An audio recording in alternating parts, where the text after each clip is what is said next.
Hello and welcome to Are We There Yet? The podcast looking at the innovations emerging from the workshops, labs and secret test tracks of Hyundai. Across this series, we've heard about technology that is changing our world. From getting behind the cutting-edge tech to the designers, scientists and engineers making crucial decisions about the future of mobility. I'm Suzi Perry and this podcast comes to you from Hyundai Motor. Today we're looking at a technology which may change our world more than any other. The first time people get into a robotaxi, you have people, holding the door handles and kind of a little bit white-knuckled. I would be. I know I would be. But then, within a couple minutes, those same people were looking at their phone. They were bored. For us, as autonomous vehicle technology developers, the greatest compliment you can give to us is to say, that trip was really boring. Boredom is perfectly acceptable. Fully autonomous driving is the future for all of us. Joining me is someone who is already bringing that to fruition. It's based on the IONIQ 5, an absolute knockout of a car. Karl Iagnemma is president and CEO of Motional, the joint venture through which Hyundai are taking driverless taxis to the streets. This project, introducing the IONIQ 5-based robotaxi into our lives, is the latest chapter in an incredible career. There's no better person to ask, are we there yet? Karl, welcome to the show and thank you so much for joining me. Very happy to join you today. I think the first time I read or thought about autonomous cars was when I was filming a show called The Gadget Show in the UK. It would have been back in the early noughties, and we started to film and show little bits of autonomous driving and how the sensors worked and this kind of thing. It was really in its infancy. I'm not going to lie, it was a bit scary to do it and it was fascinating. We can get onto the feel of it a bit later on. But what was it that woke you up to the possibilities? When did you realise the potential of autonomous driving? I've really been in the autonomous vehicle industry my entire career, I can say. But at the beginning, I was in the academic world. So I was at MIT in the United States. I was studying robotics. The robots I was interested in happened to have four wheels and they rolled around the floor. So they looked a lot like cars. But this was really the early days of autonomous driving. We didn't really call it autonomous driving then. We just called it robotics. To give you an example, we'd ask the car, the robot, to drive around an obstacle. Sometimes it would drive around the obstacle. Sometimes not so much. It would bump into the obstacle. So the technology was still very much under development. Over time, myself, a lot of researchers around the world in the robotics community, we continued to develop the technology. And after a while, that little robotic car got pretty good at avoiding obstacles. And if you squinted at it, you could see a day where this technology could transition to city streets around the world. There was one other event that was really, I would say, fairly formative. It was called the DARPA Urban Challenge, the DARPA Grand Challenge. DARPA is a government agency, a U.S. government agency that sponsored these challenges. DARPA basically said, hey, anyone who wants to develop a driverless car, put it in a contest that we're going to sponsor, and the winner will give you $1 million. Wow. And then they later raised the prize to $2 million. So this was a big incentive for researchers around the world to try to build a very early version of an autonomous car. And that really fueled a lot of imagination around the world, mine included. Not too long after that, I formed a startup company called Nutonomy. We were, I think, the world's first startup that was fully focused on building autonomous cars that were going to drive around cities. And that was in 2013. And it's really taken off from there. You're originally from Detroit. Mm-hmm. So how big a part of your early experiences were cars and the car industry? Because obviously Detroit is so well known for that. Yeah.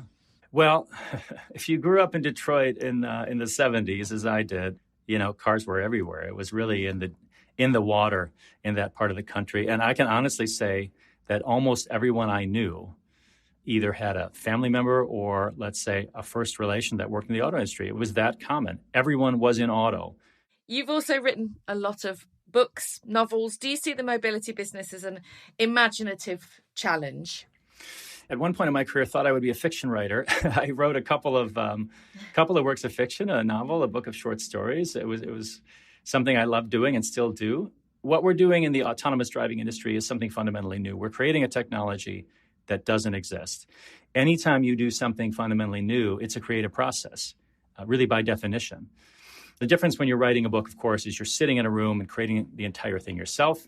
Here at Motional, we've got 1,100 plus employees working toward this common goal of building this technology and these products. So a little bit different in that regard. But absolutely, what's shared is the creativity and the interest in doing something fundamentally new. Karl, before we get on to this fantastic project, let's talk about Motional. At Motional, you're pioneers in driverless technology. And can you introduce your mission, as it were? We have a very clear mission. It's to make driverless vehicles a safe, reliable, and accessible reality. It's not an R&D project. We are very serious about taking that core technology, building it into products, and putting it in vehicle fleets in cities around the world so that someone in Europe, someone in North America, eventually people in Asia and Africa can hail a driverless car and take a trip that is very safe, that's very reliable, that's very efficient, and that's a heck of a lot cheaper than today's transportation options. And we want to do that as fast as we can. We were formed in 2020. We're a joint venture, means a partnership between two bigger businesses. On the one hand, Hyundai Motor Group. Everybody knows Hyundai. They're one of the biggest automotive manufacturers in the world. And Aptiv. Aptiv is one of the world's top automotive tier one suppliers, and that means they build technology for vehicles. So we're technically a new company, but my history and a lot of the team that joined Motional, we've been doing this for a very long time. And some of the accomplishments that my team has been responsible for, I'm very proud of these. One of the things, we launched the world's first open to the public robotaxi pilot a few years ago. We said, hey, let's let anyone hop in these cars. That was in Singapore. The team did the first cross-country autonomous drive in the U.S. now from New York to San Francisco, 0.8% of the time. It was hands off the wheel, fully autonomous. We've got what we believe is the world's longest standing open to the public robotaxi pilot in Las Vegas. So if you go to Las Vegas and you're there for a vacation and you download the Lyft app, that's our partner in Vegas, you can hail a robotaxi. We'll come pick you up and take you to a casino, and it's a great part of your Vegas experience. So we want to build technology that's going to power fleets of mobility services around the world. And the, excuse the pun, but the drive behind this is primarily one of safety or economy, or a split between the two? It's many things. First is safety, as you just mentioned, Suzi. Many, if not most, of accidents on the road are caused by driver error. Computer systems, never drowsy, never drunk, never distracted. The safety of driverless vehicles will eventually far exceed human-piloted vehicles. Efficiency is another one. A lot of times, taxi drivers in a city tend to all cluster in the same location. So if you're in a very busy part of a city, you can get a taxi. If you go outside a central core, it may be hard to get a ride. But with a fleet of robotaxis, you can coordinate the activity of that fleet. You will have a much more efficient transportation network. We're convinced of that. Accessibility is another one. The sad fact is there are parts of many cities where you can't get a ride, where taxi drivers don't want to go, where in some cases mass transit doesn't have great connectivity. So we believe robotaxis will fill transportation gaps in many cities. The environmental dimension, very important to us here at Motional. Our fleets will be electric vehicles. And I think as I look across the industry, we see some of our competitors also moving in that direction. So the opportunity to have large electrified fleets, that's going to be a very powerful positive for the environment.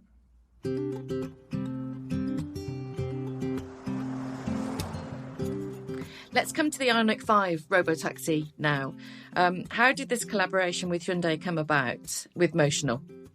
So in 2020, we formed Motional, which was, as I mentioned, a joint venture between Hyundai and Aptiv. And as we all know, what Hyundai does very well is they make great-looking, high-quality cars, and they do them at scale. They are in every corner of the world. Our ambition at Motional is to deploy robotic taxis all over the world, but they have to be extremely reliable.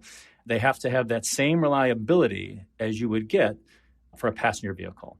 You really need to partner very closely with an auto manufacturer. So we partner really hand in glove with Hyundai to build our first generation robotaxi. It's based on the IONIQ platform, which is, an absolute knockout of a car, and it's received acclaim really all over the world. So that strategic relationship with Hyundai is extremely valuable for us. It gives us a really strong competitive advantage in the autonomous driving industry. The fact is, working very closely with Hyundai on this initiative really gives you an appreciation on the immense complexity of just a standard passenger vehicle. And then, of course, adding the autonomous dimension to it, which, as you can imagine, there's a lot of complexity in the sensors, the computers, the software. You have an enormously complex system, and it's taking ingenuity of Motional's best engineers as well as Hyundai's best engineers to make it a reality. As somebody who's spent time in these IONIQ robotaxis, can you talk us through the passenger experience from the very beginning, if you like? Sure. From booking a cab until you get to your destination. The booking part of it will look really no different than what you're used to today. Motional is going to partner with some of the leading ride-hail businesses in the world to integrate our vehicles with their networks. So you'll open an app, you'll be able to choose a class of service, and in this case, you may get to choose robotaxi. You'll hail a car if there's one close to you in the neighborhood with a short arrival time. We'll come, we'll pick you up. Now, here's where things get a little bit different. You approach the vehicle, there's no one behind the wheel, right? It's a robotaxi. So we built technology to allow people to access the vehicle. Think of like a swipe to unlock on your phone. This will be a physical version of that. You will swipe on your phone and the vehicle will grant you access. It will unlock for you. You get into the vehicle. Instead of a fellow behind the wheel or a woman driving the car, you're looking at a screen which knows your route, knows where you want to go. We have systems to ensure that you're safe in the car, that you buckled up and are ready to travel. You hit go, and off you go. That's where the magic comes in. The autonomous software is navigating. It's keeping you aware of what it sees and what it's reacting to on the road. So in the instance, let's say, for example, the robotaxi has to bias in the lane to avoid something that's fallen into the road, a spare tire or something that's fallen off a vehicle. It'll give you some indication why it did that, so you're not made nervous or surprised. We focus a lot on the comfort of the ride. What people don't want to experience in a robotaxi is a ride that's a little bit jerky, that feels robotic. They really want to ride in a vehicle that feels like it's being driven by an expert human driver. So we've spent countless hundreds and thousands of hours to really tune the ride quality to be very comfortable. You'll get to the end of your trip. Vehicle will say, you're here. You hop out of the vehicle and off you go, even if you forget to close the door. So the answer is, it should feel very similar to a human piloted ride, except for that one detail, no one behind the wheel. But again, what we found in our user studies is that people get used to the autonomous experience very quickly. If you can deliver a ride that's safe and comfortable, there'll be kind of a wow factor the first time you take a trip, maybe the first couple of times. But we anticipate that after that, this is going to become commonplace for riders around the world. Because that's the thing, really, isn't it, with new technology, when it comes onto a consumer level, there's an air of sometimes fear from some people. And then before you know it, it's just become commonplace. You're absolutely right. We video people in our cars when we were doing some of our testing. The first time people get into a robotaxi, you mentioned nervousness. There was a lot of that. You have people holding the door handles and kind of a little bit white-knuckled. I would be. I know I would be. Because they don't know what to expect. But then even on the same single trip, within a couple minutes, those same people were looking at their phone.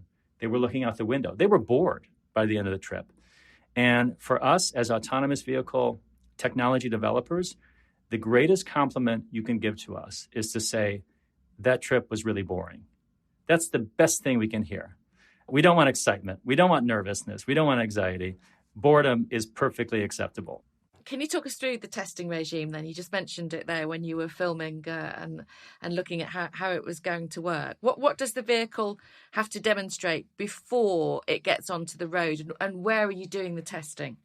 Yeah, well, as you can imagine, the testing is exhaustive.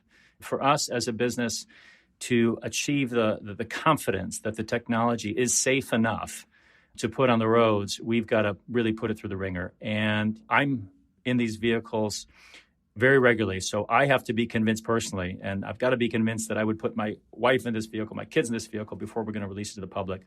One of the most important components of our testing is really virtual testing, simulation. So we do an immense amount of simulated testing. We built up a virtual world that allows us to test our vehicle in simulation in a massive variety of scenarios, many of which are unlikely to happen in the real world, would be dangerous if they happen in the real world. Of course, we can test all that safely in simulation, and we can test tens of thousands of hours in simulation and tens of thousands of miles of driving in a single day. We do a lot of testing on closed course. We control the environment. So we can set up scenarios that may be dangerous, but we've got trained individuals on our test track, and it's closed to the public. So we can test to see how the vehicle would respond. And then, of course, we do exhaustive testing on public roads. We are, I would say, somewhat unique in the automotive autonomous driving industry. We've been quite open about our approach to safety. We released last year our voluntary safety self-assessment, quite a detailed outline of how we at Motional think about safety. We released that to the public. That's what gives us confidence that we've got a system that's safe enough to put in front of the public. Let me move on to the security aspect of this then, because one well-grounded concern is that autonomous vehicles could be vulnerable to a cyber attack. How much has that tested the ingenuity of your engineers? We say there's no safety without security. We spend an immense amount of effort on cybersecurity. Again, one of the things that we've done recently, we've released to the public what we call our autonomous vehicle cybersecurity development lifecycle. This was, to our knowledge, the first publicly released cybersecurity development overview in the automotive industry. It's been really positively received. One other thing I'll say, we are our own most aggressive cybersecurity threats, meaning we have internal and third parties that we hire, that we contract with, to try to attack our vehicles from a cybersecurity perspective. We want to find our own vulnerabilities before anyone else can. We're very motivated to do that. Let's return now to the IONIQ 5 robotaxi and dig a little bit into the detail, if we may. And what about how this vehicle senses the world? I'm fascinated by this. We've got all manner of gadgets and sensors involved, haven't we here? Radar, camera, laser. What's being detected? And how does the vehicle's brain convert that into instructions? We've got almost 36 sensors on the vehicle, so it's a lot. So we are looking 360 degrees around the vehicle at all times with those combination of 30 sensors. And we've got a number of different types of sensors. We've got cameras, we've got radar, we've got LiDAR, which is a new-ish sensor to the automotive world. It's a laser-based range measurement technology. Now, the reason we use different types of sensors is because they're complementary in nature. So when one sensor isn't doing so well, so let's say, for example, it's dark out and the cameras are not providing as much information as they would during daylight. Well, it turns out the LiDAR sensor is actually providing more. LiDARs shine very brightly when it's dark. So that complementary nature of these sensors is very important. All of the sensor data comes together into a centralized computer, and we stitch all that data together and create a view of the world that the car can then decide how to act based on. And we've heard how the robotaxi is being put through its paces in terms of training. The vehicles have done loads of testing, but how does the fleet learn from all of the data that's being collected? These vehicles learn from example. They're also kind of like humans in that way. You know, we as humans get better as we age, at least that's the idea, because we've seen more things on the road. We know what to expect. We can better anticipate. These cars are not so different. We have developed what we call a continuous learning framework. And as the name would suggest, it is a continuous learning. It's a framework for continuously learning from driving. We like to say we want to get smarter with every mile driven. That's the goal. It sounds simple. There's a lot of work behind the scenes. to automatically identify the interesting bits of the data. And it's a little bit of a needle in the haystack problem, but we find the very interesting parts. We identify that, we feed it back into our algorithms, and then we update our software and push it back out onto the car. So the next time that car hits the road, it's even smarter than it was the day before. It's actually quite mind-blowing when you think about the amount of hazards, the potential hazards that you have on the road, even that you just take for granted as a driver out there. I'm sitting here listening to you thinking of all manner of things and problems that can occur at any one moment, anywhere in the world. Absolutely. I've been continuously surprised. I thought I had reached the point where I wouldn't be surprised by things I see on the road anymore. But when you start viewing a typical drive through the eyes of an autonomous vehicle, which I always do, I can't help it, you are continuously surprised what's out there. I mean, we do a lot of testing in Singapore. I'll never forget a few years ago, data came back and, a fellow on the side of the road wearing a chicken suit. Why is he wearing a chicken suit? Well, I think they were opening a chicken restaurant. I mean, this can happen. We didn't train our vehicles to recognize 3-meter tall chickens, but there it was. So this kind of stuff happens all the time. When you start looking for it, you realize there's something specific and different and sometimes kind of weird happening on the road all the time. So we have to train our systems to recognize, to adapt, and to learn. Quite frankly, I can't believe that wasn't a priority, a 3-meter high chicken. The collaboration and the partnership, let's have a little bit more of a chat about that. How vital is their attitude to innovation, would you say, with something like this? Hyundai's been a great partner. They are really transforming their business and thinking very both deeply and broadly about what it means to move people in the coming decades, in the coming 100 years. And it won't be just about selling personally owned vehicles. It'll be about providing mobility in general. It'll be about providing mobility assistance. It'll be about robotics, one of my first loves. And Hyundai is really bringing a lot of these threads together. So they are at, I think, the forefront of innovation in mobility. And for that reason, they are the perfect partner for a business like Motional, because I would describe us in exactly the same way. The future of mobility, we've shifted as an industry. When I was growing up in Detroit in the 70s, it was who could build the biggest engine with the most horsepower, generate the most torque, and miles to the gallon, not so important. Sometimes build quality wasn't fantastic. That was the battleground. Times have changed. Attitudes toward car ownership have changed. Let's look ahead now. What are the key dates in terms of seeing this on the streets? 2022, big year for us. 2023, even bigger. I mean, I love the title of this podcast, Are We There Yet? Because for us at Motional, the answer is, yeah, just about. And I say that because 2023 is when we're launching our first driverless robotaxi service in Las Vegas. We're partnering with Lyft, one of the major North American ride-hailing networks. In certain parts of the city, you'll be able to hail a Motional driverless vehicle. It'll pick you up, take you where you want to go. All the benefits I've just described, that user experience we talked about, that'll be part of it all. So we are working hard to get there. We're leading up to that 2023 driverless launch with what we call a soft launch. And what that means is there will be IONIQ vehicles on the road in advance of that launch in 23. So in this year, we've got R&D vehicles cruising around the city right now, collecting data and doing testing, et cetera. So that's a big milestone for us that's upcoming. Now, also this year, we are going to be doing some autonomous deliveries, not of people, but of food. Also with the IONIQ 5, this will be a partnership with Uber Eats. This is in Santa Monica in California. So a smaller partnership, but with Uber Eats, one of the major players in food delivery, certainly in the U.S., and obviously a global brand. So a great partner that we're very excited about. The insight there is, from a technical perspective, it's not that different to deliver a person or a pizza. We want to just ensure that our cars are busy, that they're engaged in a revenue-generating trip as frequently as possible.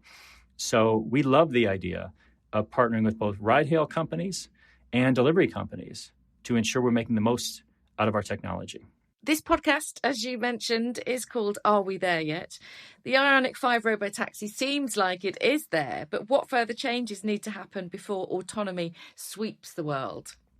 Well, we as technology developers need to continue our expansion. We need to continue developing the technology to ensure, first of all, the technology is safe, but also to make sure it gets smarter and smarter. And what that's going to allow us to do is expand our reach. Right now, there are autonomous vehicles on the road. Again, are we there yet? The answer is yes, but it depends where you live. If you're in a city like Vegas, if you're in San Francisco, if you're in a few other major cities, you can see autonomous vehicles as part of your daily commute. But that's the exception rather than the rule. So what we need to do as technology developers, continue to develop the tech, continue to explore new markets, new cities, get our cars on the road, introduce them to the public in the right way, work with regulators, make sure that, we're on the right side of regulation and we're working kind of hand in hand with them. And that's how we're going to eventually scale this technology to a very broad global reach. Karl, it's been an absolute pleasure. Thank you so much for talking to me. Thank you, Suzi. This was a lot of fun. If you're excited by cutting-edge technology, electric vehicles, sustainability, and the projects Hyundai are leading, you can find out more at Hyundai.com. And make sure you follow or subscribe to the Are We There Yet podcast from your usual providers. It means, of course, you'll never miss an episode. Thank you so much for listening. Goodbye.